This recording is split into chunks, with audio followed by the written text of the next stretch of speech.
எல்லாத்துக்கும் சோஸ்திரம். உங்கள் எந்த நாட்கள் நிச்சயமாக ஆசீர்வாதமாக இருக்குது என்று சொல்லி விசுவாசிக்கிறேன். இன்றைக்கு இந்த எந்த நாட்களையும் பேச போகிற பகுதி மத்தியு 5வது அதிகாரம் வசனம் 27 தொடங்கி அதிகாரம் முடிகிற வரையிலும் பார்க்க போகிறோம். இந்த பகுதியை நம்ம பார்க்கும்போது இயேசு பல காரியத்தை குறித்து பேசுகிறார். ஆனா சுருக்கமாக 5 நிமிடத்துல பேசணும் என்றால் அன்பை குறித்து நம்ம பார்க்கிறோம். இயேசு அவரோட ராஜ்யம், இந்த ராஜ்யம் அன்புல நிலைத்திருக்கிற ஒரு ராஜ்யமாக காணப்படுகிறது.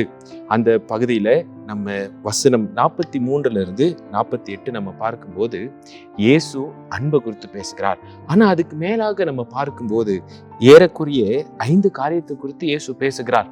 அது எல்லாத்தையும் நம்ம வைத்து பார்க்கும்போது இயேசு அபிப்பிராயத்தை குறித்து பேசுகிறார். முதல் காரியம் எடால்ட்ரி குறித்து அவர் என்ன பேசுகிறாரு? மக்களுக்கு வேற ஒரு சிந்தனை இருக்கிறது. ஆனா அவர் சொல்லுகிறாரு, ஒரு பெண்ணை இச்சையா பார்த்தாலே அது இச்சை என்று சொல்லி. அதுக்கு பிறகு விவாகரத்து குறித்து பேசுகிறாரு. அவர்கள் இஸ்ரவேல் ஜனங்களுக்கு, யூதர்களுக்கு அவர்களுக்கு வேற ஒரு சிந்தனை இருந்தாலும் இயேசு அதை சரிப்படுத்துகிறத நம்ம பார்க்கிறோம்.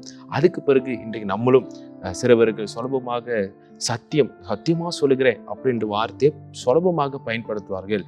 இயேசு அதுக்கும் சொல்லுகிறாரு, எஸ் என்றது எஸ்ஸாக இருக்கட்டும், நோ என்றது நோவாக இருக்கட்டும் என்று சொல்லி அந்த ஒரு அபிப்பிராயத்தை பார்க்கிறார். அதுக்கு பிறகு கண்ணுக்கு கண்ணு, பல்லுக்கு பல்லு அப்படின்னு சொல்லி இன்னொரு அபிப்பிராயம் உண்டு.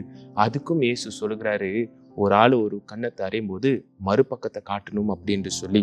1 கிலோமீட்டர் நடக்கணும்னா நீங்க கூட 2 மீட்டர் நடங்க அப்படின்னு சொல்லி இயேசு இப்படிப்பட்ட அபிப்பிராயத்தை குறித்து பேசிட்டு அடுத்தது எதிரிகளை நேசிக்கிறது குறித்து அவர் பேசுகிறாரு. அதுல 2 அபிப்பிராயத்தை பார்க்கிறோம். ஒண்ணு 43வது வசனத்தை நம்ம பார்க்கிறோம், love your neighbour but love your enemy அப்படின்ட்டு சொல்லுகிற இன்னொரு அபிப்பிராயம் உண்டு. அதை இயேசு சொல்லுகிறாரு, அப்படி கிடையாது, எதிரியும் நீ நேசிக்க வேண்டும் அப்படின்னு சொல்லி இயேசு சொல்லுகிறாரு. அதே பகுதியில இன்னொரு அபிப்பிராயம் உண்டு. 48வது வசனத்தை நம்ம பார்க்கிறோம், பரலோகத்தில் இருக்கிற பிதா பரிபூர்ணமா இருப்பது போல நீனும் பரிபூர்ணமா இரு அப்படின்னு சொல்லுகிறாரு. இன்றைக்கு நமக்கு ஒரு அபிப்பிராயம் உண்டு. சிலவர்கள் சொல்லுகிறார்கள், அவர் ஆண்டவர், அவர் பரிபூர்ணமா இருக்கிறாரு, நம்ம அவர் போல முடியாத, நம்ம அப்படி இருக்க முடியாத அப்படின்னு சொல்லி. ஆனா இயேசு பிதா போலதான் இருக்க சொல்லுகிறார். இது நம்ம எல்லாத்துக்கும் இருக்கிற ஒரு அபிப்பிராயம். அப்போ இன்றைக்கு ராஜா அவரோட ராஜ்யம், அவர் எப்படி இருக்கணும்னு எதிர்பார்க்கிறாருன்னா நமக்கு பல விதமான அபிப்பிராயங்கள் இருக்கலாம். ஆனா இதுதான் நமக்கு வழிகாட்டியாக இருக்க போறது. இதுல இயேசு சொல்கிறாரு, இந்த பகுதியில ஒருவருக்கு அன்பாக இருக்க வேண்டும். ஆகையால் தேவஜன்மை, இன்றைக்கு இந்த அன்பு ரொம்ப முக்கியம். That is the radical love that the king expect in his kingdom. அந்த ராஜா அந்த ராஜ்யத்துல எதிர்பார்க்கிறது அப்படிப்பட்ட ஒரு அன்பாக இருக்க வேண்டும் என்று சொல்லி. ஆகையால் இந்த நாட்கள்ல மற்றவர்களை நம்ம நேசிக்கிறோமா? நமக்கு விரோதமாக பேசிட்டார்கள், விரோதமாக செயல்படுகிறார்கள், இவர்கள் நமக்கு எதிர்த்து நிற்கிறார்கள், இவருக்கு மேல அன்பு கூற முடியாது அப்படின்னு சொல்லி இந்த நாட்களும் இன்னும் மூஞ்சி நம்ம முகத்து பார்க்க முடியாமல் திருசபைக்குள்ளாக நம்ம இன்னும் இருக்கிறோமா?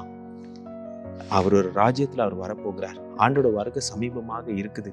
இந்த நாட்கள் ஒருவர் நேசிப்போம், ஒருவர் அன்பு காட்டும். மன்னிக்க முடியாத தன்மைகளை நம்ம இறங்கி கொஞ்சம் கீழே இறங்கி மன்னிப்போம், ஒப்புதல் ஆகுதல் செய்வோம், பிறரை நம்ம நேசிப்போம்.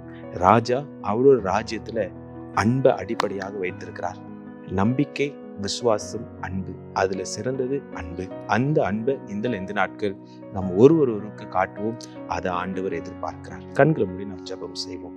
ஆண்டவரே, இந்த வேளையிலும் ராஜா, இந்த நாட்களையும் ஆண்டவரே, நாங்கள் எங்களுக்கு இருக்கிற அபிப்பிராயங்கள் எல்லாத்தையும் ஒதுக்கி வைத்துட்டு ஆண்டவர் வேதத்துல எது சொல்லுகிறதோ அதை நாங்க செய்கிறவர்களாக இருக்கணும். வேதம் சொல்லுகிறது, ஒருவரை நேசிக்க வேண்டும், என்னை நான் நேசிக்கிறது போல மற்றவர்களை நான் நேசிக்க வேண்டும் அப்படின்னு சொல்லி வேதம் சொல்லுகிறது.